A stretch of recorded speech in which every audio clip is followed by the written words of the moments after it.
Hello students, I am BL Chaudhary, team botany CLC Sikar.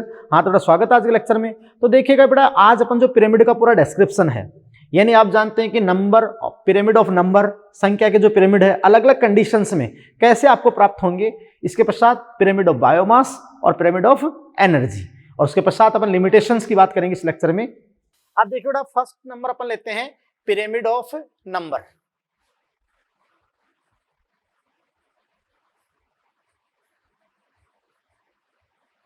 यानी बेटा संख्या के पिरामिड है। तो देखिए, आपने किस इकोलॉजिकल पिरामिड के बेसिस पे आप ग्राफी प्रदर्शन करोगे? जीवों की संख्या।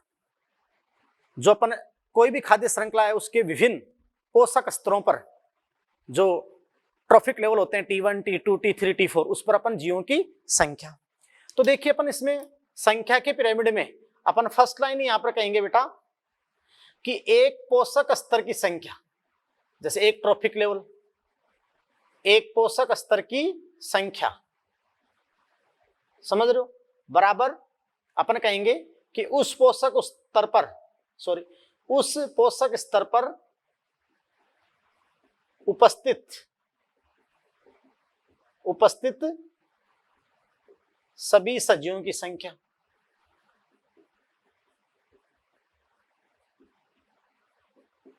यस बेटा, तो अपन कहेंगे भी एक पोषक स्तर की संख्या, उस पोषण स्तर पर उपस्थित सभी सजीव ले लो, चाहिए उस पोषण स्तर पर उपस्थित सभी सजीव या सजीवों की संख्या। तो आप जानते हैं कि पिरामिड ऑफ नंबर, और रियली में अपन कहें बेटा कि जो संख्या के पिरामिड है, पिरामिड ऑफ नंबर सामान्यतः अपन कहें बेटा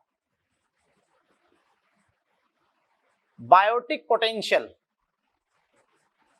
जो जैविक विभव होता है, बायोटिक पोटेंशियल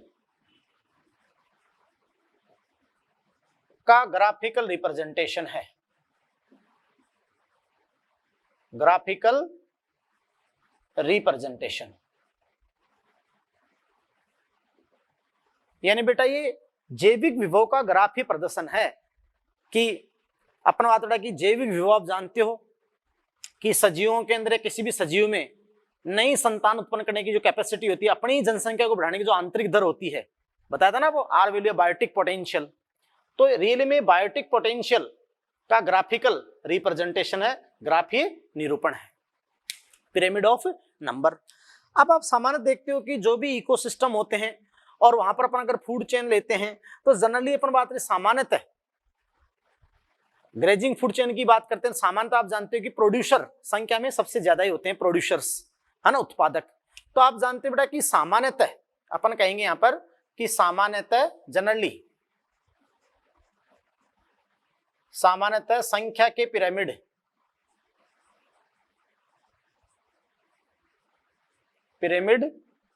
सीधे अपराइट ही होते हैं, अपराइट ही होते हैं। अब देखो, अपन इस पैरामीटर, इस पारिस्थितिक मापदंड के आधार पर अगर अपन कुछ एग्जाम्पल लें, जैसे बेटा आपको एनसीईआरटी में भी दे रखा है, जैसे एग्जाम्पल फर्स्ट इन ग्रासलैंड, और ग्रासलैंड यानी घास स्थल में अपन किसी भी खाद्य श्रृंखला को प्रदर्शित करें, तो आप समझ सकते हैं कि भाई देखो, यहां सबसे पहले मैं आपको बताऊंगा इन ग्रासलैंड घास स्थल में, जैसे आप जानते हो बेटा कि पिरामिड के आधार पर हमेशा और हमेशा किसको दर्शाते हैं? प्रोड्यूसर को। किसको दर्शाएंगे भाई? प्रोड्यूसर को। यस, तो बेटा ध्यान से सुनना, देखो कि पिरामिड के आधार पर अपन हमेशा किसको दर्शाएंगे भाई? प्रोड्यूसर को। तो ये आधार भाग हो गया,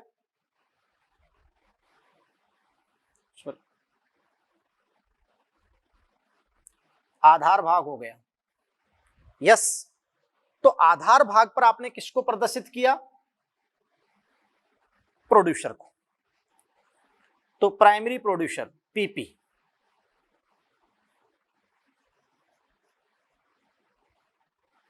प्रोड्यूसर्स उत्पादक, है ना, जो सामान्यतः किस ट्रॉफिक लेवल को, वे सामान्यतः क्या हमेशा ही प्रोड्यूसर किस ट्रॉफिक लेवल को रिप्रेजेंट करते हैं?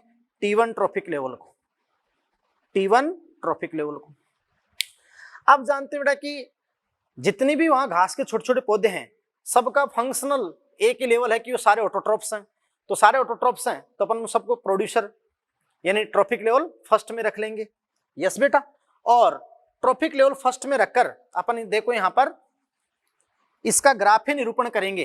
मैं थोड़ा और अच्छे से आपको बताता हूं कि देखिए बेटा, यहां ये जितने भी प्रोड्यूसर्स हैं, प्राइमरी प्रोड्यूसर जो उत्पादक है, यार तो बेटा जो भी उत्पादक है उन सबको अपन ने रख दिया किसमें, ट्रॉफिक लेवल फर्स्ट में। यस बेटा, और इनको अपन ने कह दिया पीपी, प्राइमरी प्रोड्यूसर।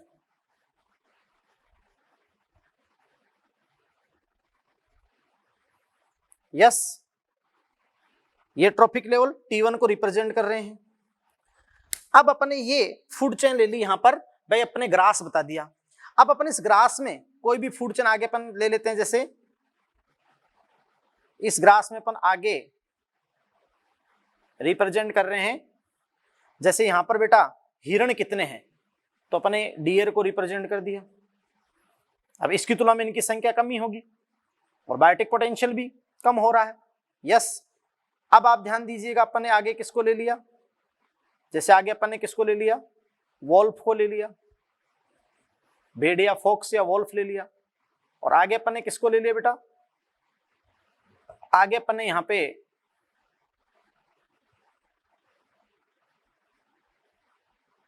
ये अपन ने ले लिया टाइगर को। तो देखिए बेटा कि ये किसको रिप्रेजेंट करा, ट्रॉफिक लेवल T1, क्योंकि ये क्या है, पीपी, प्राइमरी प्रोड्यूसर। ये आप जानते हो स्तर कौन सा हो गया, पीसी, सॉरी ये पीपी है ना, ये पीसी, प्राइमरी कंज्यूमर जो पीसी है, यानी ट्रॉफिक लेवल T2। ये आपके क्या हो गए, एससी, सेकेंडरी कंज्यूमर या primary carnivores, trophic level T3। और ये आपके टर्सरी या फिर टॉप कंज्यूमर, तो टॉप कंज्यूमर यहां पर आपके हो गए टॉप कंज्यूमर। यस बेटा, अब देखिएगा कि ये आपके सामने जो पिरामिड है ये कैसा प्राप्त हुआ आपको, अपराइट। कैसा प्राप्त हुआ भाई, अपराइट। यस और नो। और आपको एनसीईआरटी के अंदर तो वहां मतलब संख्या भी दे रखी है, 5 लाख जितने भी मिलियन में संख्या देकर आपको बिल्कुल शो कर रखा है ग्रासलैंड के अंदर। अच्छा सुने, अगर अपन मान लो कि ग्रासलैंड के अंदर कोई दूसरी अपन फूड चेन ले ले, है ना बेटा, और उसको जैसे मैं पहले आपको वैसे शो किया था कि मैं चाहे उसको ऐसे शो कर दें, क्योंकि वो भी वही, ये भी तो ट्रायंगल शेप ही तो प्राप्त हो रही है, ट्रायंगुलर एंड त्रिभुजाकार ही तो, या फिर जैसे अपन बात हो रहा है कि इस फॉर्म में अपन प्रेजेंट कर दें। आधार पर आपको किसको रखना है बेटा, प्रोड्यूसर को।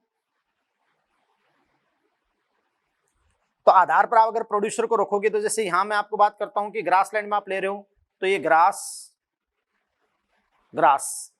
तो ये पीपी, प्राइमरी प्रोड्यूसर। यस, उसके बाद अपन कहें यहां पर कि ग्रास के अंदर फाइटोफेगस इंसेक्ट, जो पादपक्षी कीट बताए थे मैंने, फाइटोफेगस इंसेक्ट।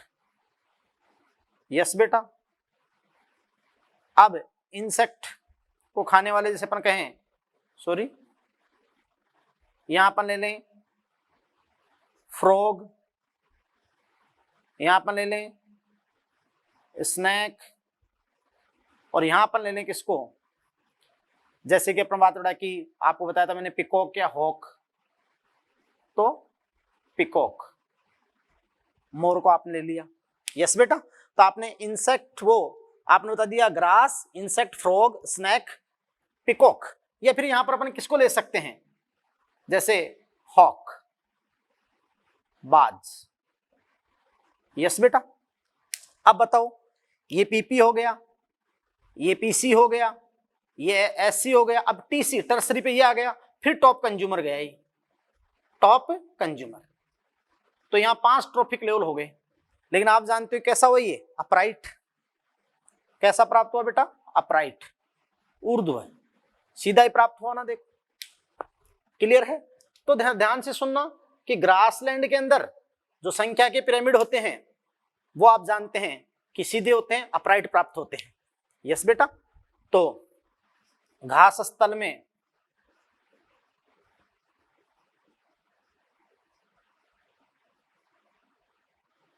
संख्या के, लेकिन पैरामीटर के लिए बेटा, हाँ ध्यान रखना पैरामीटर का, घास स्थल के सीधे नहीं होते हैं, पहले पैरामीटर को ध्यान रखना है। तो घास स्थल में संख्या के पिरामिड सीधे ही होते हैं।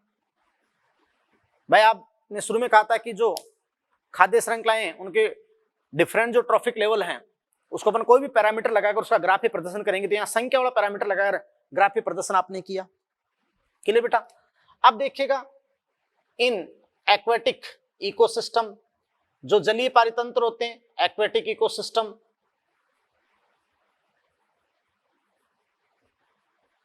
यानी बेटा जलीय पारितंत्रों में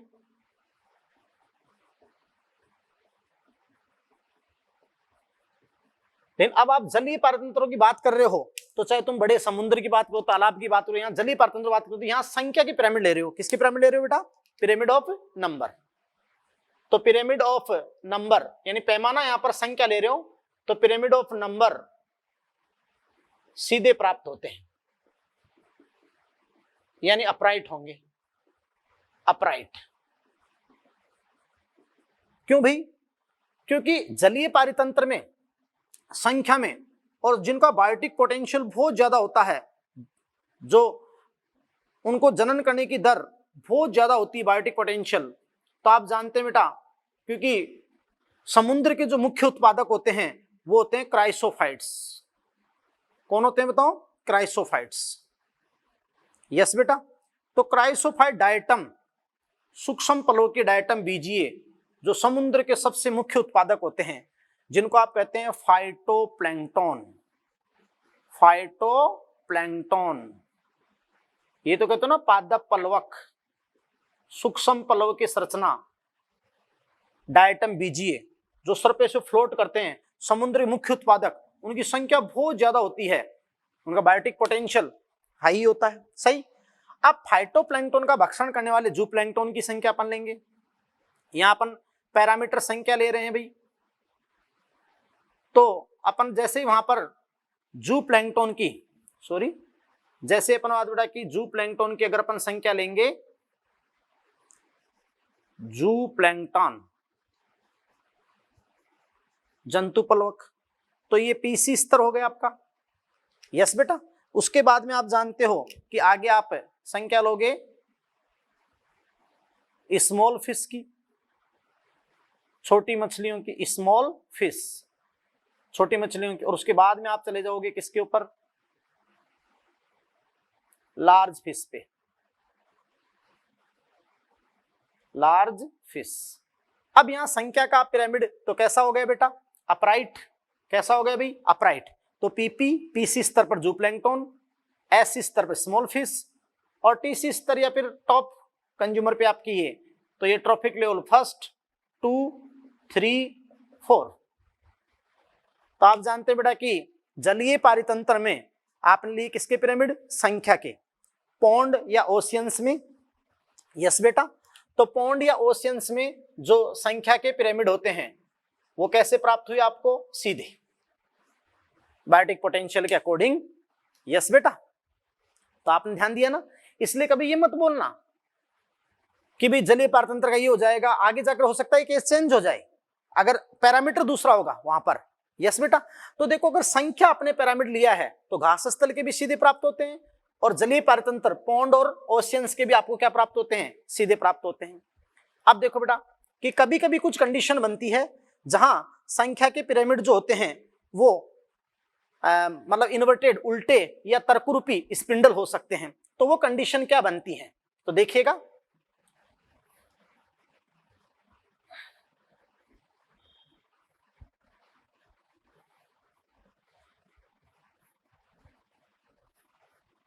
जो कंडीशन आपके सामने बनती है बेटा,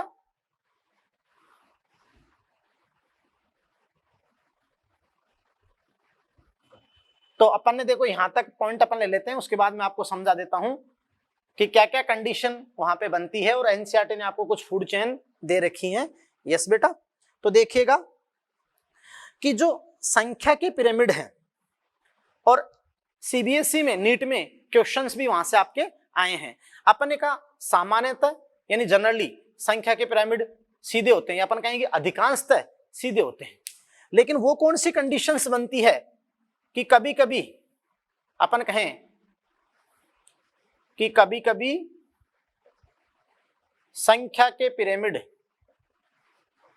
तो ये नोट के रूप में अपन लिखेंगे कि कभी कभी संख्या के पिरामिड, आप तो वहीं से कंटिन्यू रखना, मैं तो यहां इसको यहां रख लिया है तो उससे आप डिस्टर्ब नहीं होना है। तो कभी कभी संख्या के पिरामिड प्रतीप उल्टे या तर्करूपी हो सकते हैं। यस बेटा, तो इसको अपन क्या बोलेंगे, इन्वर्टेड, या अपन कहें कि स्पिंडल शेप हो सकते हैं। अच्छा जी, कहां हो सकते हैं, तो यहां आपको दिमाग लगाना बेटा कि पहले तो वो उदाहरण क्या है ना, और कहां हो सकते हैं, तो वहां पैरामीटर क्या है, उस पैरामीटर के बेसिस पे वहां हो सकते हैं। दूसरा पैरामीटर लगाओगे तो बात चेंज हो जाएगी। बात को समझे? तो देखो कभी कभी संख्या के पिरामिड प्रतीप उल्टे या तर्करूपी हो सकते हैं, मे बी इन्वर्टेड और स्पिंडल। अब कब बेटा, देखो अपन यहां पर एग्जांपल लेते हैं, जैसे इन फॉरेस्ट यानी वन में। यस बेटा, तो फॉरेस्ट में। अच्छा जी, अब फॉरेस्ट में कई कंडीशन हो सकती है, तो आपको वहां अच्छे क्वेश्चंस नीट के पेपर प्रीवियस पेपर में दे भी रखे हैं। यस बेटा, तो देखिए कि फॉरेस्ट, अगर अपन यहां इस इन फॉरेस्ट, आपने ये कंडीशन ले ली इन फॉरेस्ट, अब इसकी दो कंडीशन बनती है। ए, इन डेंस फॉरेस्ट, अगर आपने सघन वन ले लिया, डेंस फॉरेस्ट सघन वन, तो हो सकता है सघन वन लेने पर संख्या का पिरामिड यहां सीधा हो। सघन वन लेने पर तो क्या हो बेटा, सीधा, डेंस फॉरेस्ट, है ना। क्यों भाई, देखो डेंस फॉरेस्ट में, सघन वन में आप जानते हो कि हर्ब शाख भी होगी, झाड़ियां सूप भी होगी और वृक्ष भी होंगे, तो उत्पादक संख्या में होंगे डेंस फॉरेस्ट में। तो डेंस फॉरेस्ट में बात करूं तो अपन कहें कि डेंस फॉरेस्ट में संख्या के पिरामिड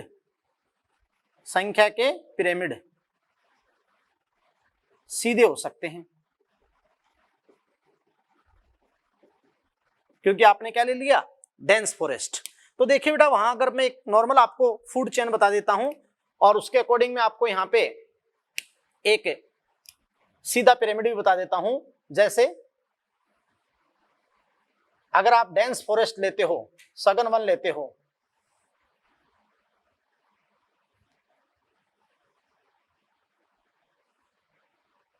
सॉरी यार, ये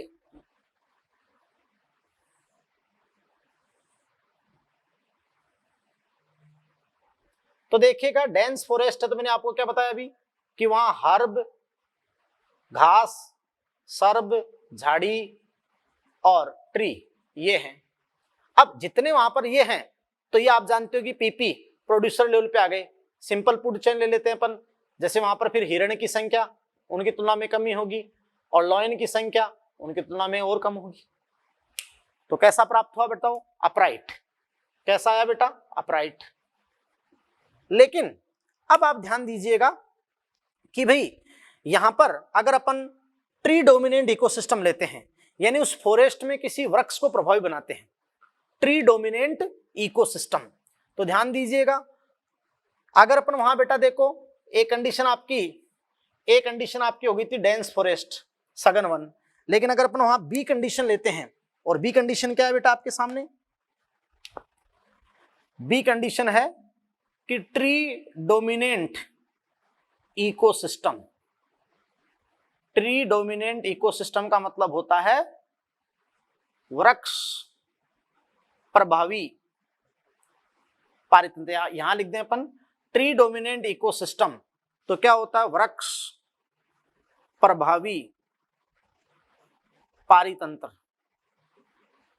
अब आप वृक्ष प्रभावी पारितंत्र लेंगे, इसका मतलब एक सिंगल ट्री, एक लार्ज ट्री, एक वृक्ष है भारी भरकम, उस एक अकेले वृक्ष के ऊपर की खाद्य श्रृंखला आप लोगे ट्री डोमिनेंट इकोसिस्टम, वृक्ष प्रभावी पारितंत्र। तो इस वृक्ष प्रभावी पारितंत्र पे खाद्य श्रृंखला के हिसाब से जो पिरामिड है आपके, वो आप जानते हो बेटा कि इन्वर्टेड यानी उल्टे भी प्राप्त हो सकते हैं, और स्पिंडल सैप यानी तर्करूपी भी प्राप्त हो सकते हैं, या उसको अपन बोलते हैं रोम्बोडियल सैप यानी तर्करूपी भी हो सकते हैं।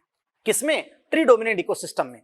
यानी आपने वहां पर अब ध्यान देना कि पैरामीटर क्या लिया? संख्या, और कहां संख्या के आधार पर भी क्या? ट्री डोमिनेंट का। लेकिन तुम पैरामीटर बदल दोगे, मान लो जेव बाहर कर दोगे ट्री के साथ में, तो नहीं होगा। बात को समझ रहे हो? यानी संख्या का ही लेना पड़ेगा, और संख्या का ट्री डोमिनेंट इकोसिस्टम अगर आप लोगे तो उल्टा हो सकता है या स्पिंडल। यस बेटा, है ना। अब एक बार नीट में क्वेश्चन क्या आया कि देखो बेटा, फॉरेस्ट में तो कभी कभी सीधा भी तो हो सकता है, लेकिन नीट में क्वेश्चन क्या आया कि वहां ग्रासलैंड दे दिया और एक्वेटिक इकोसिस्टम दे दिया, फिर पूछा कि संख्या का कहां उल्टा हो सकता है, तो कंडीशन एक ही बची, कहां हो सकता है? फॉरेस्ट। और एक बार नीट एग्जाम में क्वेश्चन आया कि भाई फॉरेस्ट में क्या क्या हो सकता है, तो देखो फॉरेस्ट में सीधा भी हो सकता है, उल्टा भी हो सकेगा, और तर्करूपी भी हो सकता है। तो उन्होंने क्या किया? सीधे को उल्टे को जोड़ दिया। अब सीधे और उल्टे को जोड़ दोगे तो सीधा भी अपने आप में हो गया, उल्टा भी हो गया, और दोनों को जोड़ने पर ऐसे सीधे को उल्टे को जोड़ोगे तो वहां तर्करूपी संरचना भी आ जाएगी। तो मेरी बात सुनो बेटा, ऐसा कहां होता है? फॉरेस्ट में, वन में। वो तो अब ऑप्शन के अकॉर्डिंग। और अगर डायरेक्ट ही पूछे कि संख्या का कहां उल्टा हो सकता है, तो फिर आप जानते हो ट्री डोमिनेंट इकोसिस्टम। और अगर उसकी खाद्य श्रृंखला दे दे तो कंडीशन चली जाएगी तर्करूपी भी। अब देखना, जो खाद्य श्रृंखला आपको एनसीईआरटी ने दे रखी है उसके अकॉर्डिंग मैं आपको बताता हूं। देखो बेटा, भाई कब तो आपका उल्टा होगा और कब आपका तर्करूपी होगा। तो ध्यान दीजिएगा, अपन यही ले लेते हैं, अच्छे से पूरी चीज बताता हूं मैं आपको क्लियर करके।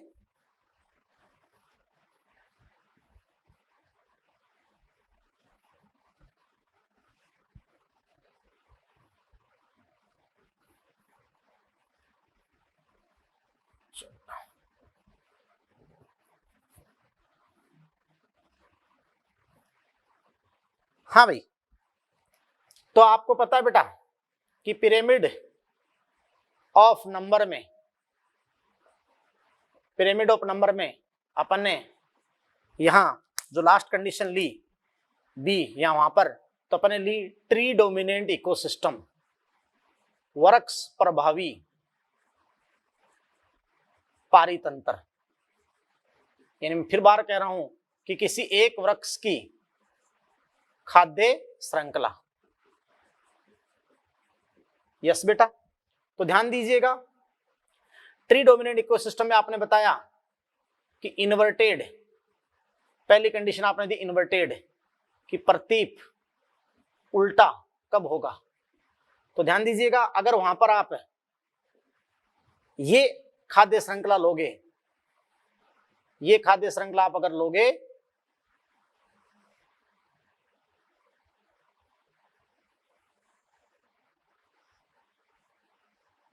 ये खाद्य श्रृंखला मतलब आपका क्या हो गया कि सबसे पहले एक भारी भरकम वृक्ष होगा ट्री, तो संख्या में कितना है? एक।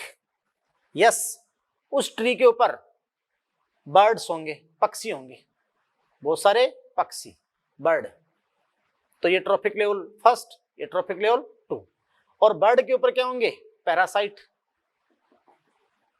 यस बेटा, परजीवी होंगे।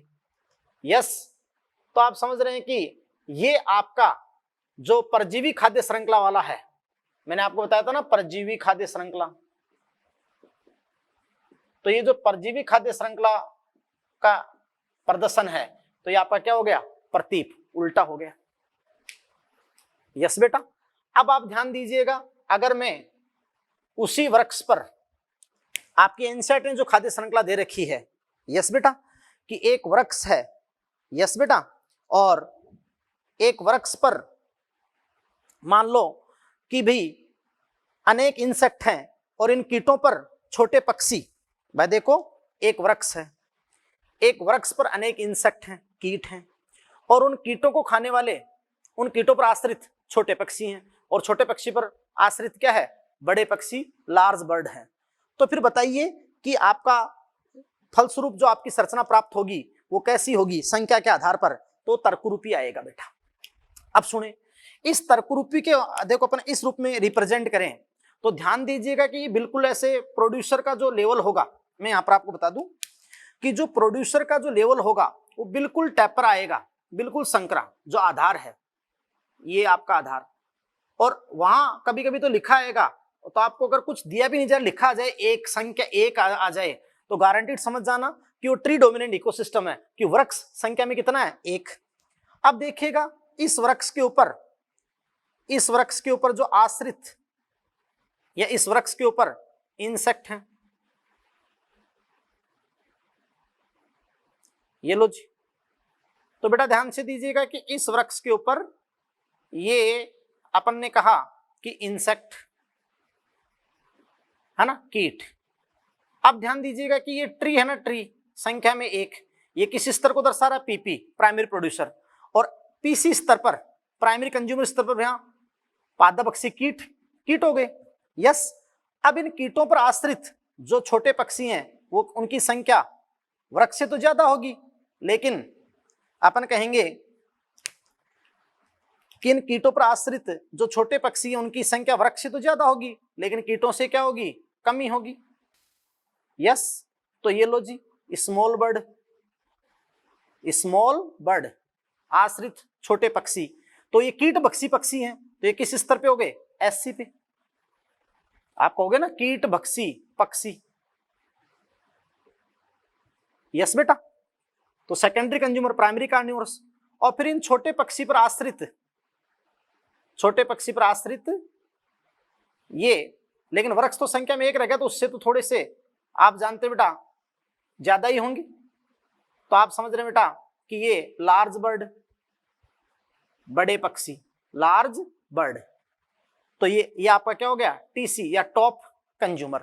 अब बताइए कैसा आपका जो पिरामिड बना वो कैसा बना, बताओ, स्पिंडल है ना बेटा। पिरामिड आपका कैसा बना बेटा कि दोनों तरफ से टैपरिंग एंड है, दोनों तरफ से क्या है, टैपरिंग संकरा, लेकिन बीच में से ब्रॉड है, बीच में से क्या है बताओ, ब्रॉड। तो ये आपका क्या होता है, स्पिंडल सेप। और ये आपको एनसीईआरटी में दे रखा है कि एक वृक्ष जिसके ऊपर अनेक इंसेक्ट हैं और इंसेक्ट को खाने वाले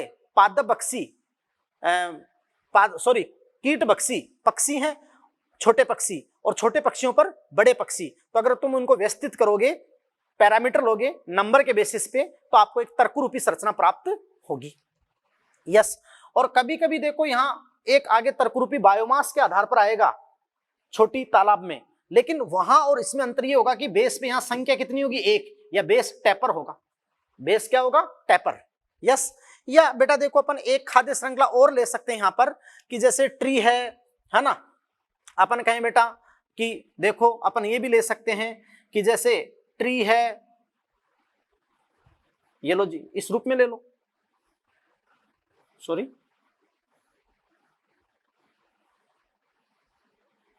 तो ये यहां पर आपने क्या ले लिया, ट्री एक। अब इस ट्री के ऊपर अपन ऐसे ले लें कि जैसे बर्ड, कुछ पक्षी, बर्ड या गिलहरी, स्क्विरल, ये गिलहरी है, या फिर अपन ले लें यहां पर फिर स्नैक, सांप ये हैं, और फिर आपका क्या है, हॉक, बाज, या जो भी हॉक रही हैं, तो ये भी आपकी क्या हो जाएगा, तर्करूपी। क्या हो जाएगा बेटा, तर्करूपी, स्पिंडल। यस, तो ये आपका किस शेप का हो गया बताओ, स्पिंडल तर्करूपी। और ट्री डोमिनेंट, अब आपको ध्यान रखना है, ट्री डोमिनेंट इकोसिस्टम और पैरामीटर क्या, पिरामिड ऑफ नंबर। इसलिए देखो उस फॉरेस्ट के अंदर, फॉरेस्ट में आपको मैंने एक कंडीशन पे डेंस फॉरेस्ट बताया, तो हो सकता है डेंस फॉरेस्ट में सीधा हो, लेकिन ज्यादातर कंडीशन वहां फॉरेस्ट में अपन ट्री डोमिनेंट की लेते हैं, ट्री डोमिनेंट के लेने पर उल्टा होता है या फिर तर्करूपी होता है। अब क्वेश्चन ऐसा भी आ सकता है कि निम्न में से किस में उल्टा हो सकता है और बाकी में उल्टा हो ही नहीं, और केवल एक कंडीशन में यहां उल्टा, तो क्वेश्चन सीबीएसई 2009 में आया। और फॉरेस्ट में आपको तीनों प्राप्त हो सकते हैं, सघन वन में सीधा, उल्टा, तर्करूपी, लेकिन पैरामीटर क्या, संख्या। यस बेटा, तो आपका पहला पैरामीटर कंप्लीट हो गया, पिरामिड ऑफ नंबर। यस बेटा। अब अपन बेटा देखो इसमें सेकंड स्टार्ट करते हैं, पिरामिड ऑफ बायोमास। तो ध्यान दीजिएगा, पिरामिड ऑफ बायोमास यानी बेटा जैव भार के पिरामिड, जैव भार के पिरामिड। यह बेटा अपन ने लिविंग बायोमास को, जैव भार को क्या कहा था कि ये जो पिरामिड है ये किसका रिप्रेजेंटेशन है, कि ये स्टैंडिंग क्रॉप, क्योंकि लिविंग बायोमास क्या था बेटा, स्टैंडिंग क्रॉप, खड़ी फसल। तो ये स्टैंडिंग क्रॉप का ग्राफिकल रिप्रेजेंटेशन है, ग्राफिकल रिप्रेजेंटेशन। यस बेटा, तो they are graphical representation of standing crop. Yes बेटा। और अपन कहें बेटा कि दो जो बायोमास जैव भार के पिरामिड हैं, तो जैव भार के पिरामिड में अपन क्या कहते हैं बेटा, देखो वहां पर कि सीधी सी बात है, देखो यहां पर अपन कहते हैं कि एक पोषण स्तर, एक पोषण स्तर का जैव भार, तो एक पोषण स्तर का जैव भार बराबर अपन क्या करेंगे बेटा, उस पोषण स्तर पर उपस्थित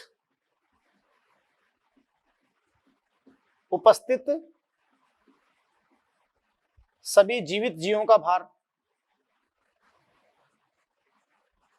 जो उस ट्रॉपिक लेवल पे लिविंग्स हैं उनका भार। बात को समझ रहे हैं आप। अब देखिए बेटा बहुत ही इंपॉर्टेंट बात करेंगे यहां पर पिरामिड ऑफ बायोमास में कि सामान्यतः जैव भार के पिरामिड, जैव भार के पिरामिड सीधे होते हैं, अपराइट, अपराइट ही बनते हैं बेटा सामान्यतः, अधिकांश एग्जाम्पल में। यस। अब आप ध्यान दो बेटा, देखो है ना भाई, ऐसा क्यों कि सामान्यतः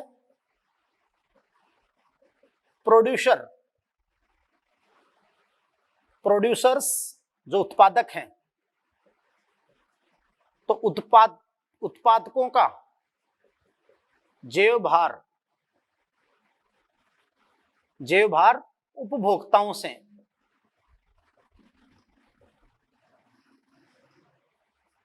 अधिक होता है।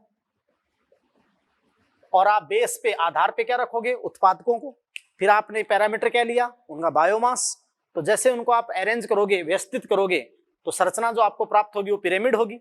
तो सामान्यतः प्रोड्यूसर का जैव भार ज्यादा ही है सामान्यतः, लेकिन मैंने हमेशा नहीं बोला है, वो कंडीशन आएगी वो आएगी। यस। तो सामान्यतः फिर जैव भार के पिरामिड क्या होते हैं, सीधे होते हैं। अच्छा, मैंने आपको बेटा वहां अच्छे से समझा दिया कि बायोमास मापन के दो तरीके हैं, दो रूप में इसको व्यक्त किया जा सकता है, फ्रेश वेट, ताजा भार। तो आपको मैंने अच्छे से बताया था कि ताजा भार में तो ऑर्गेनिक मैटर, कार्बनिक पदार्थ प्लस वाटर, जल है। और दूसरा बेटा मेरे आपके सामने है ड्राई वेट, शुष्क भार। तो यहां आप जानते हैं कि शुष्क भार में केवल ऑर्गेनिक मैटर है, वहां जल होने से सीजन के अकॉर्डिंग वो वेरी कर सकता है नमी के आधार पे, और यहां केवल ऑर्गेनिक मैटर है। तो जैव भार मापन का मोस्ट एप्रोप्रिएट मेथड यानी ज्यादा उचित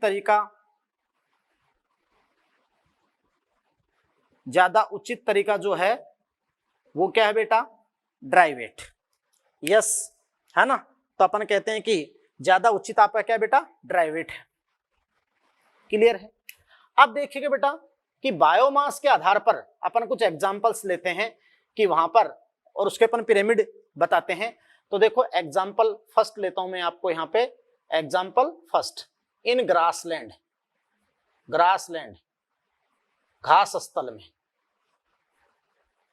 तो घास स्थल की अपन कोई भी फूड चेन प्रदर्शित करते हैं, और फूड चेन में अपन अलग अलग ट्रॉफिक लेवल पे उनकी खड़ी फसल, बायोमास, स्टैंडिंग क्रॉप को देखते हैं और अरेंज करते हैं।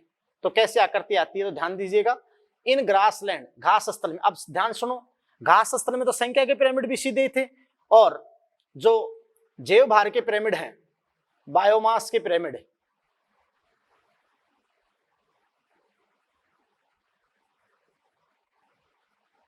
अपराइट ही होते हैं। अपराइट ही होते हैं, यानी बेटा क्या होते हैं, सीधे ही होते हैं। यस, जैसे अगर अपन कोई भी फूड चेन का वहां पर एग्जांपल भी ले, किसमें बेटा, ग्रासलैंड में, तो ध्यान से देखिएगा, जैसे मैं आपके सामने ये पिरामिड ले रहा हूं या ये फूड चेन आपके सामने दर्शा रहा हूं,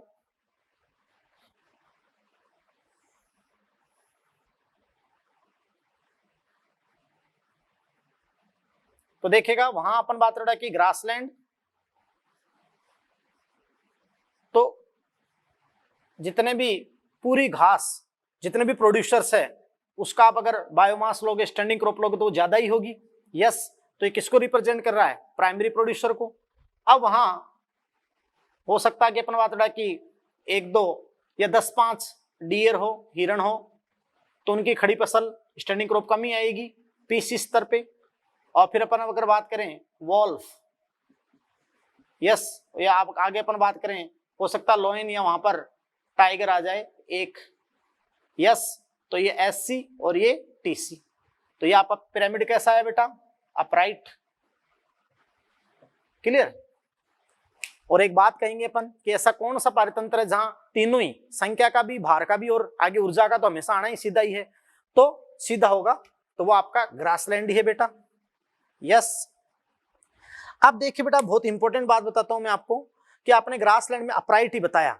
इसके अलावा देखो, अगर अपन फॉरेस्ट की बात करें, इन फॉरेस्ट, तो फॉरेस्ट की बात करेंगे अपन एग्जांपल सेकंड में, तो देखिए बहुत इंपॉर्टेंट बात कि फॉरेस्ट में आपने वहां कई कंडीशन बनाई थी संख्या के आधार पर, कि अगर सघन वन हो तो सीधे हो सकते हैं, और अगर ट्री डोमिनेंट वृक्ष प्रभावी पारितंत्र हो तो वहां आपने कहा था कि उल्टे या तर्करूपी हो सकते हैं, लेकिन वहां पैरामीटर संख्या लिया था बेटा, इसलिए संख्या का, वृक्ष का कभी उल्टा नहीं होता है। संख्या पैरामीटर के बेसिस पे अगर आप वृक्ष का देखो तो उल्टा या तर्करूपी होता है, इसलिए अपन यहां जैव भार ले रहे हैं।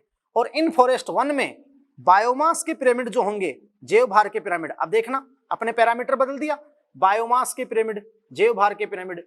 अब जैव भार के पिरामिड हमेशा अपराइट ही होंगे, हमेशा अपराइट, हमेशा सीधे ही होंगे जैव भार के।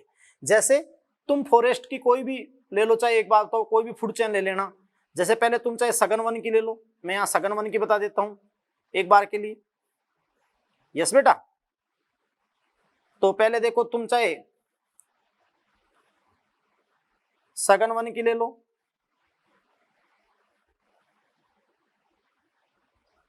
ये लो जी, आपने सघन वन की ले लिया, तो एक बात बताओ कि जो हर्ब है, शाख, सर्ब, झाड़ी या बड़े बड़े वृक्ष हैं, अब कितने सारे वृक्ष हैं आपने सघन वन के लिए है। अब बताओ उन सब का अगर आप बायोमास खड़ी फसलोगे तो बहुत ज्यादा आएगी। क्या उनका जो बायोमास है, जैसे वहां पर कई हिरण हैं, डियर हैं, या वोल्फ हैं, या टाइगर हैं, तो सक्सेसिव ट्रॉफिक लेवल पे खड़ी फसल क्या होती जाएगी, घटती जाएगी। पीपी, पीसी, एससी और टीसी। तो एक तो आपने ये ले लिया फूड चेन कि सघन वन की बात कर लिया आपने।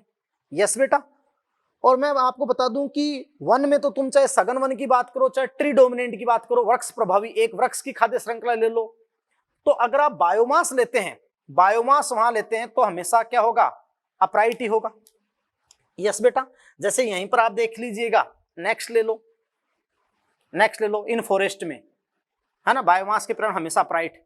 जैसे यहां वो जो मैंने आपको बताया था ट्री डोमिनेंट इकोसिस्टम, फॉरेस्ट में आप ले लीजिएगा वृक्ष प्रभावी पारितंत्र इन फॉरेस्ट, और ये आपने ले लिया ट्री डोमिनेंट इकोसिस्टम। अब बेटा आपने देखो वृक्ष प्रभावी पारितंत्र लिया, वृक्ष प्रभावी पारितंत्र, तो एक वृक्ष के ऊपर की आप खाद्य श्रृंखला दोगे और वहां स्टैंडिंग क्रॉप की बात करोगे। जैसे आप पहली कंडीशन लेते हो वहां पे पैरासिटिक फूड चेन, परजीवी खाद्य श्रृंखला, और आपको पता है कि संख्या का वहां उल्टा आया था, लेकिन यहां देखना सीधा कैसे आएगा, परजीवी खाद्य श्रृंखला का। यहां क्यों सीधा आएगा बेटा, मैं यहां पैरासिटिक फूड चेन की बात कर रहा हूं, ये लिख दिया मैंने आपको यहां पे। अब देखो कि परजीवी खाद्य श्रृंखला का ये लो जी सीधा ही आएगा। क्यों बेटा, क्योंकि जितना एक भारी भरकम वृक्ष का बायोमास है, स्टैंडिंग क्रॉप है ट्री का, क्या उसके ऊपर पक्षी जो रह रहे हैं, चाहे 100-200 पक्षी क्यों नहीं रहे, 6000 पक्षी रहे यार, एक बरगद का विशाल का वृक्ष है, अब संख्या तो उसकी एक है, और मान लो उसके ऊपर बरगद के विशाल का वृक्ष पे 300-400 पक्षी हैं, तो क्या सारे पक्षियों का वजन अपन लें, उनका लिविंग बायोमास, तो क्या उस बरगद से ज्यादा हो जाएगा क्या, क्योंकि कई टन वजन उस बरगद में है, तो ट्री का बायोमास पीपी स्तर पे ज्यादा ही है, फिर बर्ड पीसी स्तर पे, और आप जानते हैं कि आगे ऐसे टॉप पर आप जानते हैं कि वहां पर क्या होगा, पैरासाइट, बर्ड के ऊपर क्या, पैरासाइट। अब एक बताओ, एक वृक्ष के एक पक्षी पर 4-5 चिचड़ी हो जाए एक पक्षी के ऊपर, तो क्या पक्षी से ज्यादा भार हो जाएगा क्या, बात को समझे। तो देखो बायोमास से स्टैंडिंग क्रॉप घटती जा रही है सक्सेसिव ट्रॉफिक लेवल पे, क्रमागत पोषण स्तरों पे, तो आप ग्राफीय निरूपण दोगे तो सीधा ही आएगा। तो ट्री डोमिनेंट का जो संख्या के आधार पर इसी का उल्टा आया था, वो अब देखो बायोमास पैरामीटर ले लिया तो क्या हो गया, सीधा। इसलिए दिमाग में पैरामीटर रखना, बात को समझे नहीं समझे, यस। तो ये आप जानते हो ट्री, बर्ड, पैरासाइट, समझे। अब देखो कि यहां अपन वो दूसरी खाद्य श्रृंखला ले लेते हैं। आपने कहा था कि भाई ये ले लो, चाहे ये तुम परजीवी नहीं लेते हो तो ये कंडीशन ले लो बेटा, ट्री डोमिनेंट इकोसिस्टम में। जैसे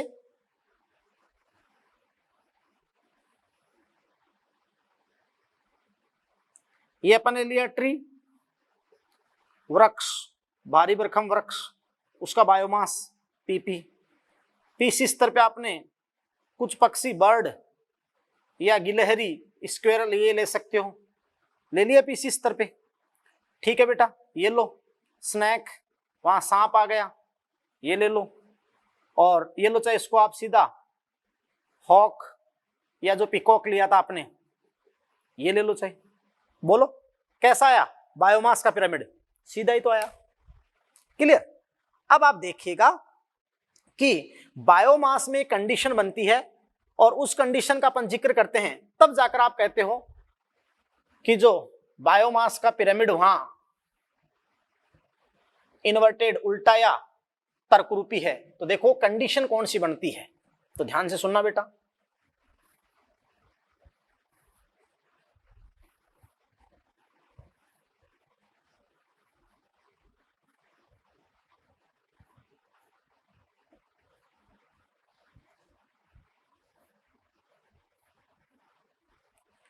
बहुत इंपॉर्टेंट, इसलिए बेटा सबको इनको कनेक्ट करके देखना, बहुत मजा आपको आ जाएगा। जैसे मैं आपको कहूं कि पिरामिड ऑफ बायोमास, हाँ तो देखो बेटा पिरामिड ऑफ बायोमास में जो थर्ड है वो बहुत इंपॉर्टेंट है इन एक्वेटिक इकोसिस्टम, बहुत इंपॉर्टेंट जलीय पारितंत्र में, इन एक्वेटिक इकोसिस्टम, जलीय पारितंत्र में। बहुत अच्छे सुनना बेटा, बहुत बार ये तुलनात्मक अध्ययन अभी मैं बताऊंगा आपको, जो बायो ओलंपियाड में, केवीपीआई में और आपके नीट में कई बार आ चुका है, कई क्वेश्चंस वहां पे दे रखे हैं। तो देखिए इन एक्वेटिक इकोसिस्टम, जलीय पारितंत्र में, जलीय पारितंत्र, और ध्यान से सुनना पैरामीटर आपने क्या लिया है, बायोमास, स्टैंडिंग क्रॉप, खड़ी फसल। तो एक्वेटिक इकोसिस्टम में बेटा देखो जैसे कंडीशन बनती है कि इन ओशियंस, अब समुद्र तो बहुत अथाह है, ओशियंस, और लार्ज पॉन्ड, अगर तालाब होंगे तो यहां पर आप क्या लोगे, बहुत बड़े तालाब, है ना, लार्ज पॉन्ड। तो समुद्र या बड़े तालाबों में, तो ध्यान दीजिएगा बेटा कि समुद्र या बड़े तालाबों में जो पिरामिड ऑफ बायोमास है, जैव भार के पिरामिड है, वो आपके आते हैं इन्वर्टेड। कैसे आते हैं बेटा? पिरामिड ऑफ बायोमास, जैव भार के पिरामिड, इन्वर्टेड यानी प्रतीप, उल्टे। अब देखिए बेटा कैसे आएंगे उल्टे, बहुत इंटरेस्टिंग बात। तो ध्यान दीजिएगा कि वहां पर उल्टे पिरामिड कैसे आएगा। तो मैं आपको बता दूं बेटा कि ओशियंस में या लार्ज पॉन्ड, बड़े तालाब में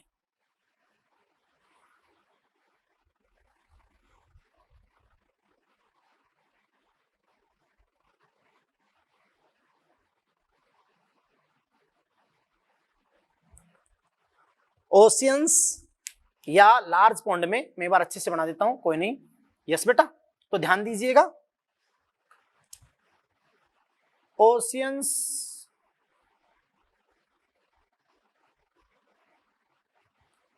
या लार्ज पॉन्ड में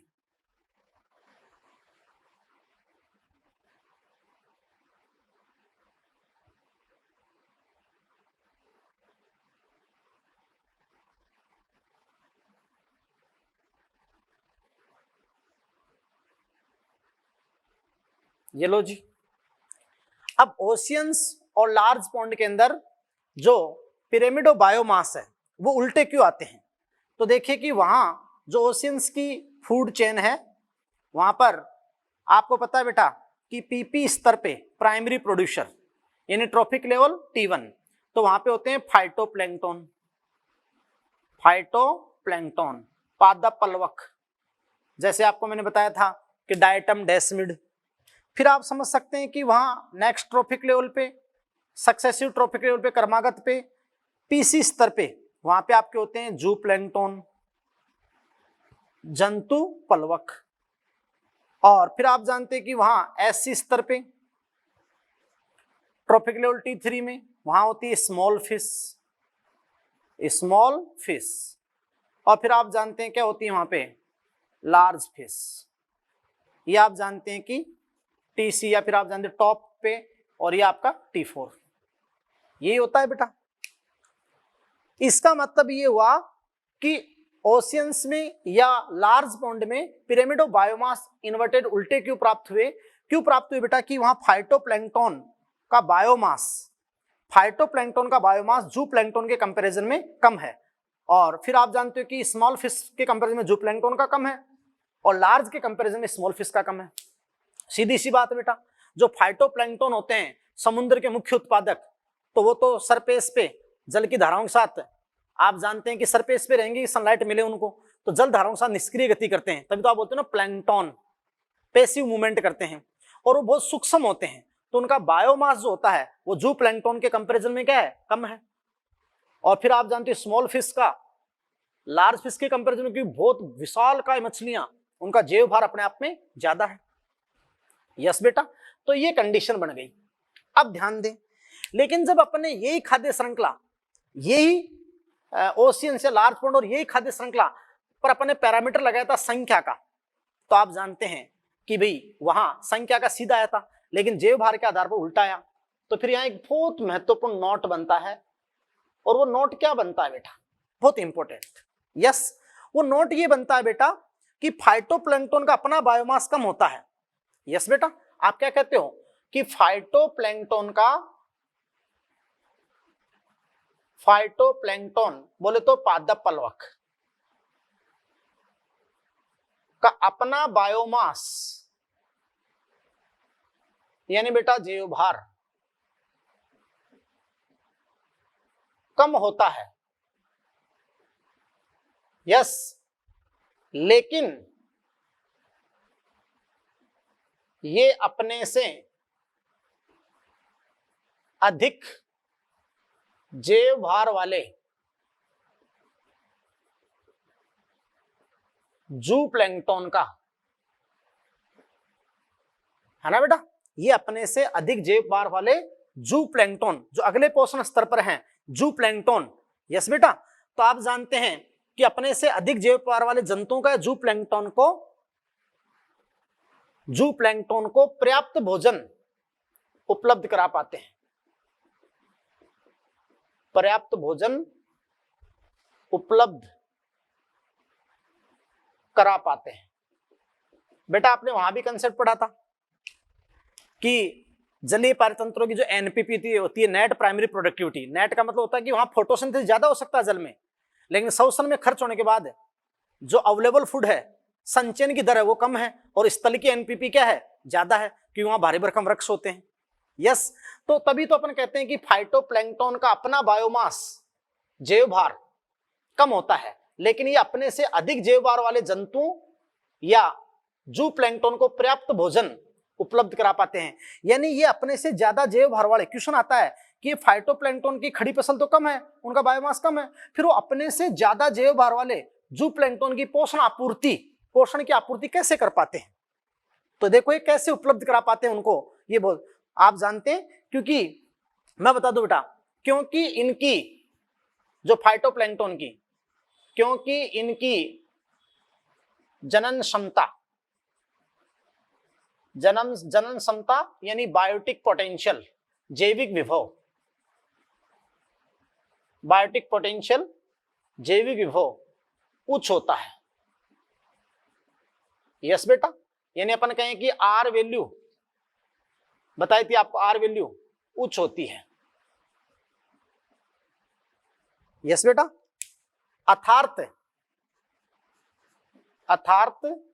अपनी ही जनसंख्या को बढ़ाने की आंतरिक दर, प्राकृतिक दर, आंतरिक दर अधिक होती है।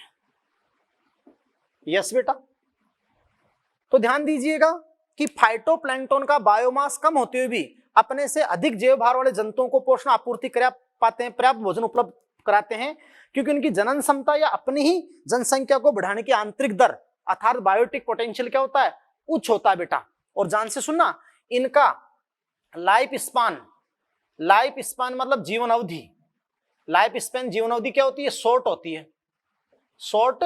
है।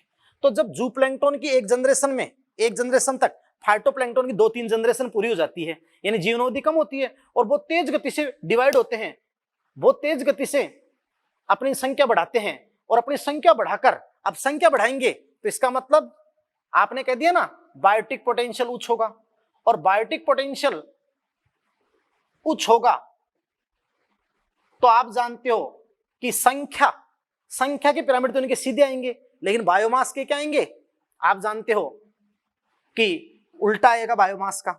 बात को समझ रहे हैं? तो इनका बायोटिक पोटेंशियल क्या है, उच्च है। अब समझे कि भाई इन फाइटोप्लैंक्टन का बायोमास यानी इनमें संचयन की शुद्ध दर, बायोमास जो लिविंग ऑर्गेनिक मैटर है यानी इनकी एनपीपी है, वो कम क्यों है? तो बेटा कम क्यों है, देखो कम क्यों है। एक तो इनमें जब ये फाइटोप्लैंक्टन तेजी से डिवाइड होते हैं, तो एक तो ये अपने रेस्पिरेशन में, श्वसन में अधिक खर्च करते हैं, श्वसन में अधिक खर्च करते हैं। और एक आप जानते हो, यानी ये तेजी से जू प्लैंक्टन के द्वारा उपभोग हो जाते हैं, उपभोग हो जाएंगे, और इनमें श्वसन में भी ज्यादा खर्च होगा, इसलिए फाइटोप्लैंक्टन का बायोमास क्या होता है, कम। और बायोमास के आधार पर फिर अपन उनका ग्राफ ही निरूपण करते हैं, तो पिरामिड कैसा हो गया, उल्टा। बहुत अच्छी बात हो गई, सारी बातें मैंने आपको बहुत अच्छे लेवल पे ऊपर समझा दी। यस बेटा, लेकिन देखो अपन यहां पर अगर मान लो ये कंडीशन ले लें, अब अपन यहां पर अगर मान लो ये कंडीशन ले लें, यानी अपन ले लें बेटा क्या, स्मॉल पॉन्ड। अगर अपन इस बड़े तालाब की जगह अपन क्या ले लें बताओ, स्मॉल पॉन्ड, तब कैसा होगा? यस, तो ध्यान दीजिएगा,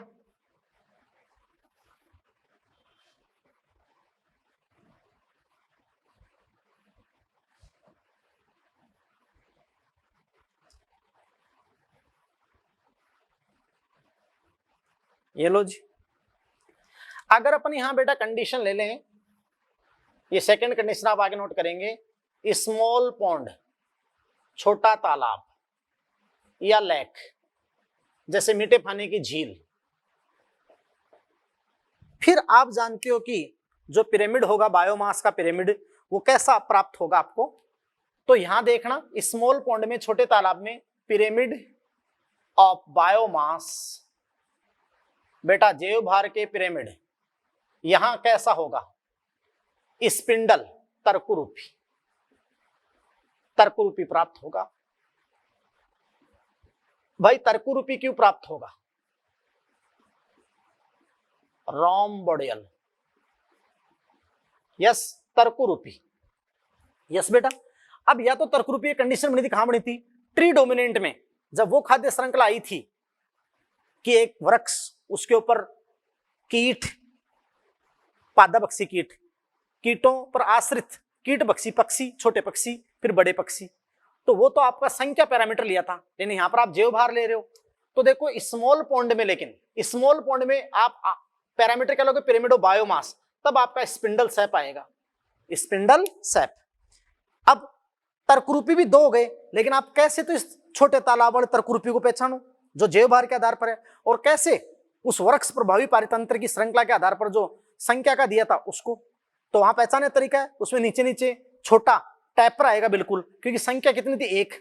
यहां जैव भार कम तो होगा लेकिन कुछ तो होगा, बात को समझे, इसलिए बहुत इंपॉर्टेंट। तो देखिए कि ये पिरामिड कैसे बनता है, तो ये पिरामिड ऐसे बनता है बेटा, यहां इस फॉर्म में पिरामिड आएगा, तो समझ जाना ऐसा तर्करूपी आए और नीचे एक नहीं लिखा हो, कुछ भी एक से ज्यादा कुछ भी लिख दे चाहे, लेकिन एक लिखा नहीं आएगा, यस बेटा। तो देखिएगा बहुत इंपॉर्टेंट। और ये दोनों का फिर कंपैरिजन, जो दोनों तर्करूपी का कंपैरिजन बायो ओलंपियाड के अंदर आया था, क्वेश्चन आपका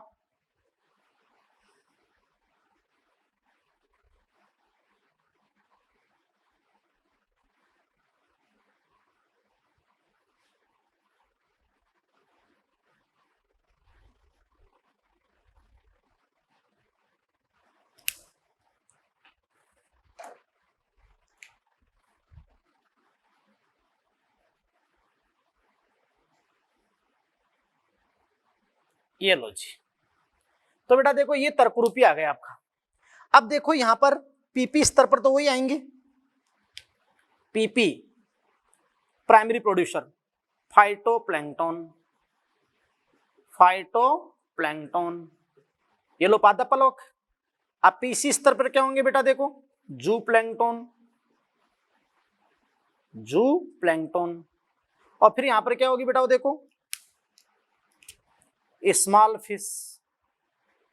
अब छोटे तालाब में लार्ज फिश तो हो ही नहीं सकती भाई, छोटी सी झील है, छोटे तालाब में बहुत विशाल काय वाली लार्ज फिश तो हो ही नहीं सकती, और जो स्मॉल फिश है वो भी संख्या में बहुत कम होगी, छोटा तालाब होने के कारण, संख्या में बहुत कम, छोटा तालाब होने के कारण, भाई साइज बहुत छोटी होगी ना, तो इस स्तर पर। अब वो संख्या मत मान लेना, लेकिन ये यहाँ पे स्टैंडिंग क्रॉप बायोमास, तो देखो फाइटोप्लैंक्टन की जो स्टैंडिंग क्रॉप है वो तो जूप्लैंक्टन से तो कम ही आनी है, बात को समझे। लेकिन फिर स्मॉल फिश की जो स्टैंडिंग क्रॉप है वो कम क्यों हुई, क्योंकि तालाब का साइज बहुत छोटा है और उनकी संख्या बहुत कम है। तो फिर आप जानते हो कि यहाँ स्मॉल पॉन्ड या लेक में पिरामिड ऑफ बायोमास क्या हो गया, स्पिंडल, क्या हो गया, स्पिंडल। और इस स्पिंडल को पहचानने का तरीका है कि यहाँ संख्या एक नहीं आएगी, बात को समझ रहे हैं बेटा, यस। और अपन ने कहा था कि भाई फाइटोप्लैंक्टन की स्टैंडिंग क्रॉप या बायोमास कम क्यों होता है, ये कम क्यों होता है फाइटोप्लैंक्टन का, इसलिए होता है कि एक तो ये अपने श्वसन में ज्यादा खर्च करते हैं, श्वसन दर तेज होती है, और दूसरी बात है कि बहुत जल्दी से जूप्लैंक्टन के द्वारा उपभोगित हो जाते हैं। ये बहुत अच्छा क्वेश्चन बनता है, यस। तो ये आपके हो गए पिरामिड ऑफ बायोमास। तो अब अपने दिमाग में शांत से बैठा लो, पिरामिड अधिकांश सीधे ही होते हैं, संख्या के भी अधिकांश सीधे होते हैं, केवल एक कंडीशन पे जाओ, संख्या पैरामीटर लो तब ट्री डोमिनेंट में, और ट्री डोमिनेंट की कंडीशन पढ़ो कि पैरासाइट फूड चैनल तो उल्टा या फिर वो तर्करूपी की मैंने बता दी, और जैव भार के भी सीधे, लेकिन जैव भार में एक कंडीशन पे जाओ, स्मॉल वो लार्ज पॉन्ड पे उल्टा और स्मॉल पॉन्ड पे तर्करूपी, बाकी जैव भार के भी घास के वो सीधे। अच्छा, ट्री डोमिनेंट का जो संख्या के ऊपर उल्टा या तर्करूपी होता है वो जैव भार पर सीधा होता है, और जैव भार का जैव भार का जो जलीय पारतंत्र में ये यहाँ उल्टा या तर्करूपी है, वो संख्या के बेसिस पे क्या हो जाता है सीधा। इसलिए पैरामीटर दिमाग में लेने हैं कि पैरामीटर आपने क्या लिया, क्योंकि आप पैरामीटर के बेसिस के ऊपर ही ग्राफ निरूपण करते हैं। अब आप तीसरा जो बहुत इंपॉर्टेंट है बेटा, है ना, पिरामिड ऑफ एनर्जी, यानी ऊर्जा के पिरामिड, जो बहुत बहुत गजब है। यस बेटा, तो ध्यान दीजिएगा।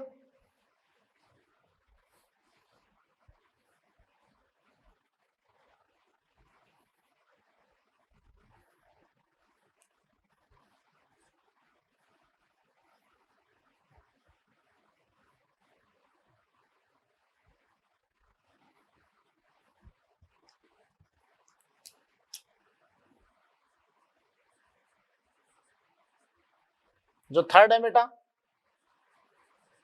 पिरामिड ऑफ एनर्जी,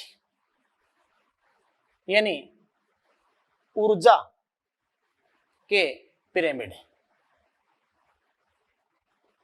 यस बेटा, ऊर्जा के पिरामिड। अब ध्यान दीजिएगा बेटा कि पिरामिड ऑफ एनर्जी, ऊर्जा के पिरामिड, यानी अब यहां पर आपने पैरामीटर क्या लिया है बेटा, एनर्जी लिया है। पैरामीटर क्या लिया है बेटा, एनर्जी। तो ध्यान दीजिएगा, अब यहां एक बहुत इंपॉर्टेंट लाइन आती है कि यहां एक मैं जनरली वर्ड नहीं लिखूंगा, है ना, पिरामिड ऑफ एनर्जी ऑलवेज, हमेशा और हमेशा, ऑलवेज अपराइट, हमेशा सीधे ही होते हैं। यस बेटा, ऑलवेज अपराइट। बेटा चाहे एनर्जी का पिरामिड चाहे घास स्थल में दे, चाहे वन में दे, चाहे छोटे तालाब में दे, चाहे बड़े तालाब में दे, चाहे वृक्ष प्रभावी पे दे, चाहे रामलाल के घर पे दे, चाहे श्यामलाल के घर पे दे, चाहे अपन बात बेटा किसी के खेत में दे, अगर आ जाए पिरामिड ऑफ एनर्जी, ऊर्जा के पिरामिड, चाहे सरसों के खेत का दे, चाहे गन्ने के खेत का दे, पिरामिड ऑफ एनर्जी, ऊर्जा के पिरामिड ऑलवेज और ऑलवेज अपराइट, हमेशा कैसे होते हैं, सीधे ही प्राप्त होंगे। बात को समझ रहे हो भाई? ऐसा क्यों होगा? क्योंकि आप जानते हो एनर्जी फ्लो, जो ऊर्जा का प्रवाह होता है, एनर्जी फ्लो, ऊर्जा प्रवाह, वो हमेशा और हमेशा ऑलवेज यूनिडायरेक्शनल, एक तो एक दिशीय रूप में होता है। यस बेटा, आपको मैंने बताया था एक दिशीय उत्पादकों से शाक बख्शी और मांस बख्शी वापस नहीं लौट सकती। और जब वो एक दिशीय प्रवाह होता है, और आपने कहा था कि सक्सेसिव कर्मागत पोषक स्तरों पर ऊर्जा की मात्रा घटती जाती है,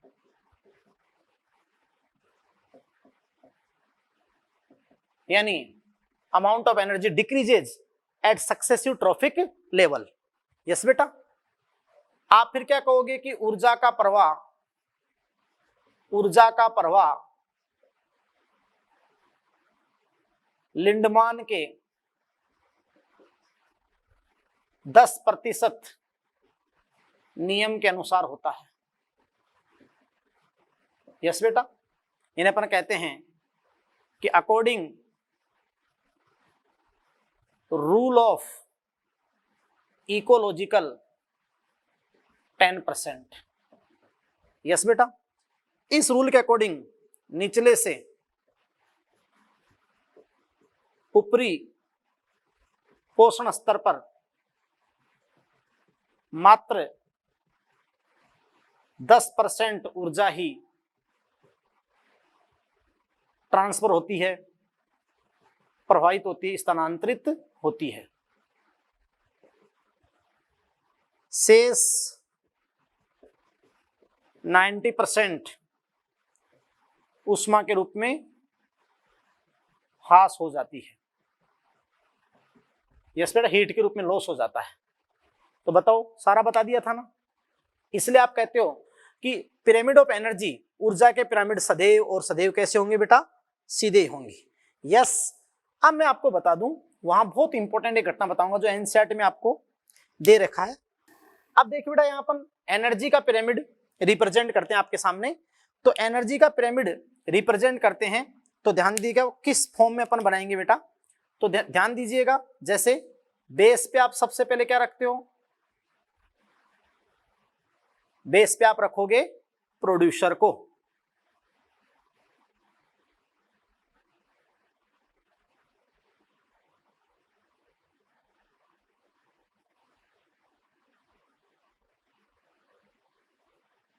ये लो, बेस पे आपने किसको रख दिया बेटा, प्रोड्यूसर को। फिर देखें अपन आगे के ट्रॉफिक लेवल पे जो प्राइमरी कंज्यूमर है,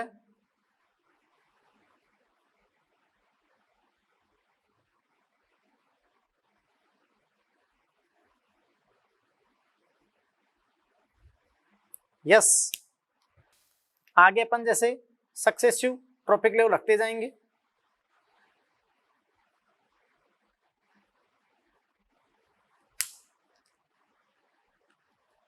और आप समझ सकते हैं कि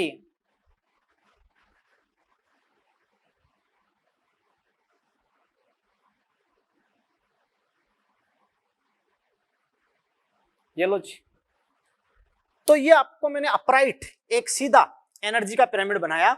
अब देखिए बेटा कि यहां मैंने एनर्जी का पिरामिड बनाया तो इस पे ट्रॉफिक लेवल फर्स्ट पे पीपी प्राइमरी प्रोड्यूसर, जो ट्रॉफिक लेवल T1 को रिप्रेजेंट करते हैं, यहाँ PC primary consumer, secondary consumer और ये टॉप कंज्यूमर। यस, अब देखिए बेटा कि जब अपन यहाँ पैरामीटर एनर्जी लिया है तो एनर्जी का शो करेंगे। तो सबसे पहले आप बात करोगे जो एनसीईआरटी ने दे रखा है सूर्य की धूप से, सूर्य की धूप से। तो सूर्य की धूप से आप मात्र 1% एनर्जी एंटर कराओगे। क्यों एंटर कराओगे, या यहां अपन ले लेते हैं, देखो सूर्य की धूप से, तो सूर्य की धूप से आप इसमें एंट्री कितनी कराओगे बेटा, 1%, क्योंकि सूर्य की धूप का मीनिंग क्या हो गया, इंसिडेंट सोलर रेडिएशन, कुल आपतित सौर प्रकाश। और ISR जो कुल आपतित सौर प्रकाश था उसका आपने कहा था कि 1 से 5% पौधे अपने प्रकाश संश्लेषण में प्रयुक्त कर सकते हैं। ये तो कर सकते हैं, वो तो मैक्सिमम है 5। तो वैसे अपन यहाँ 1% अपन लेते हैं फोटोसिंथेसिस में, अपन वहां पढ़ते भी हैं। यस बेटा, कि वहां आप समझ सकते हो कि सूर्य की धूप से, तो टोटल ISR से 1 से 5, तो अपन सूर्य की धूप से 1% एंट्री कराएंगे ताकि सक्सेसिव अपन सही अध्ययन कर पाए। तो देखो यहां आपको एनसीईआरटी के अंदर जो एनर्जी दे रखी है वो 10 लाख जूल दे रखी है, 10 लाख जूल। यस बेटा, तो 10 लाख जूल जो दे रखी है।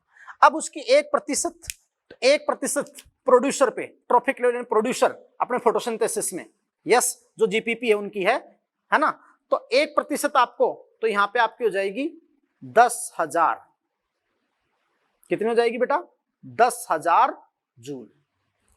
अब आपको जो ट्रॉफिक लेवल है, तो ट्रॉफिक लेवल के अंदर जो एनर्जी का फ्लो करना है आपको, ट्रॉफिक लेवल में एनर्जी का जो बेटा आपको फ्लो करना है वो आपको हमेशा किसके अकॉर्डिंग करना है, रूल ऑफ इकोलॉजिकल 10%।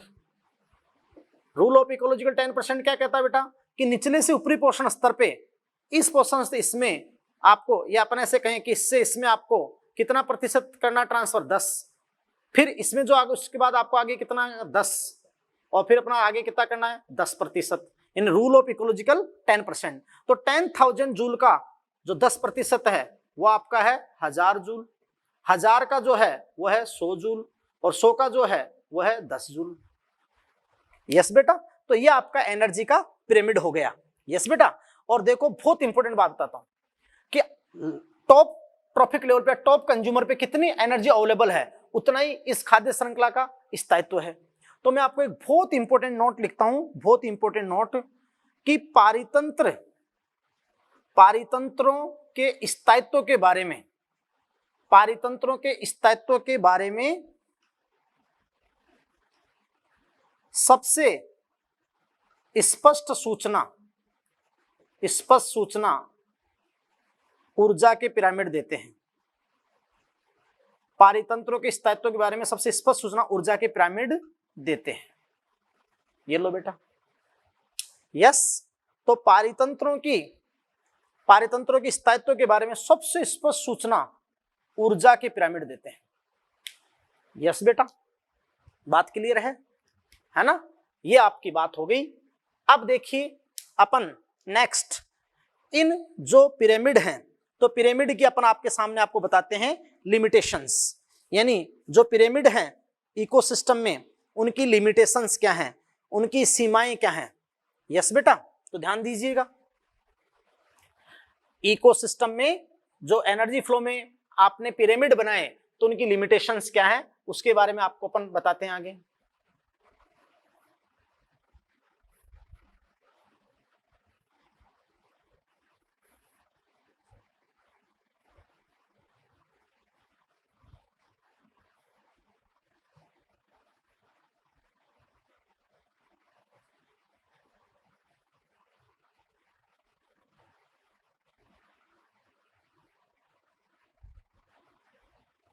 तो ध्यान दीजिएगा बेटा, लिमिटेशन ऑफ इकोलॉजिकल पिरामिड,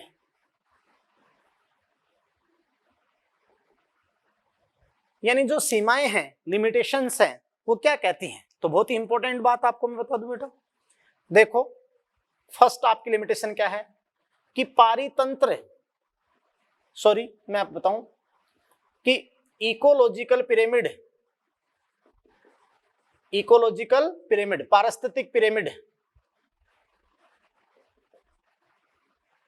खाद्य श्रृंखलाओं पर आधारित हैं, खाद्य श्रृंखलाओं पर आधारित हैं। यस बेटा, यानी जो इकोलॉजिकल पिरामिड अपन अभी जब भी अलग अलग पैरामीटर पे अपन ने सक्सेसिव ट्रॉफिक लेवल पे उनको अरेंज किया तो फूड चेन के एग्जांपल दी, तो आप समझ रहे हैं इकोलॉजिकल पिरामिड खाद्य श्रृंखलाओं पर आधारित होते हैं, जबकि प्रकृति में वास्तव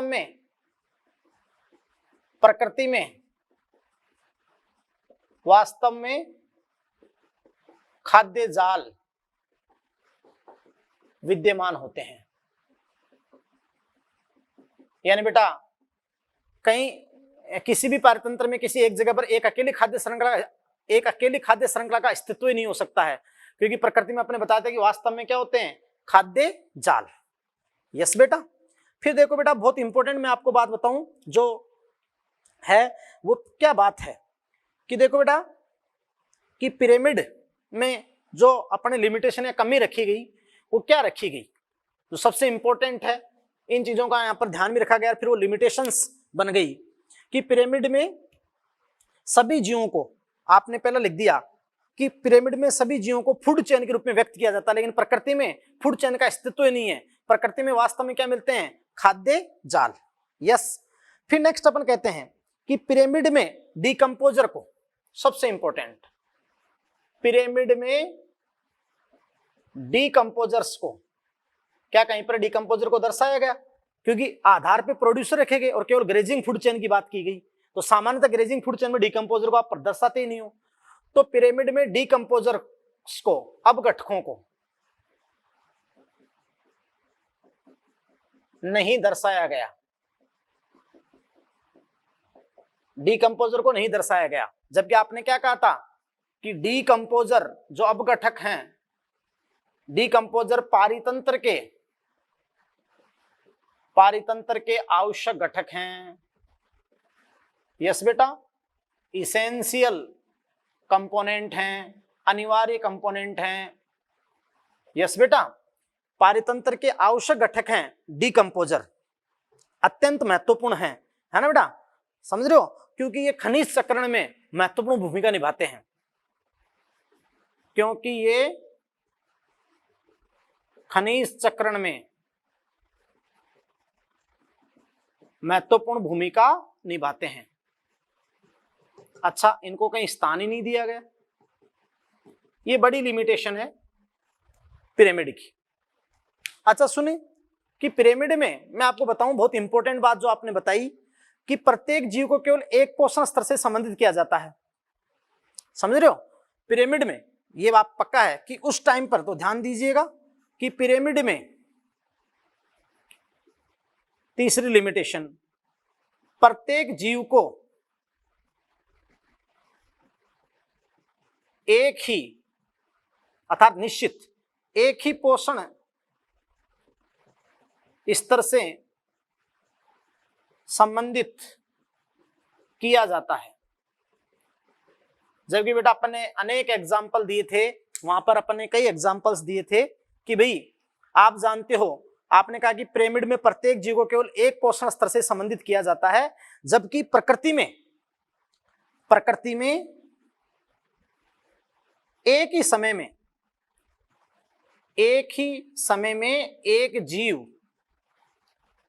कई पोषक स्तरों से संबंधित हो सकता है ना बेटा? भाई पिरामिड में तो एक टाइम में एक जीव को एक पोषक स्तर से संबंधित किया जाता है, लेकिन प्रकृति में एक ही समय में एक जीव कई पोषक स्तरों से संबंधित हो सकता है। इसके मैंने आपको कई एग्जांपल बताए थे, जैसे एक चिड़िया है स्पैरो, और अगर वो चिड़िया मान लो कि सीड खा रही है, बीज, तब तो किससे रिलेटेड है? ट्रॉफिक लेवल T2 से। लेकिन अगर वही चिड़िया अगर इंसेक्ट खाने लगे, स्पैरो कीट खाने लगे, कीट भक्षी हो गई, तो वो किससे रिलेट होगी? T3 से। अब एक ही समय में ये एक से ज्यादा पोषण स्तर से संबंधित हो सकती है, लेकिन पिरामिड में एक पोषण स्तर से ही बताया जाता है एक टाइम पे। बोलो बेटा, है ना? और मैं आपको कह दूं कि अगर वो सीड खा रही है तब वो प्राइमरी कंज्यूमर है, पीसी है, लेकिन अगर वो इंसेक्ट खाएगी तो सेकेंडरी कंज्यूमर है, या शाकाहारी है या मांसाहारी है। ऐसे मैंने आपसे कहा था बेटा कि मानव भी एक ही समय में 3 ट्रॉफिक लेवल T2 से, जैसे साग सब्जी खाई केवल, या T3 से या T4 से संबंधित हो सकता है। यस बेटा, क्लियर है? ऐसे और भी कई सारे जीव हैं, जैसे मैं आपको बताऊं कि इंसेक्टिवोरस प्लांट है, कीटाहारी पादप, जब वो प्रकाशन करेंगे तब तो T1 है, वैसे तो प्रोड्यूसर T1 में आते हैं, लेकिन वो कीट का भक्षण करेंगे तब वो सेकेंडरी कंज्यूमर है, T3 है। बात को समझ रहे हैं आप बेटा? तो इस प्रकार देखो बेटा कि ये सारी क्या हो गई? लिमिटेशंस हो गई।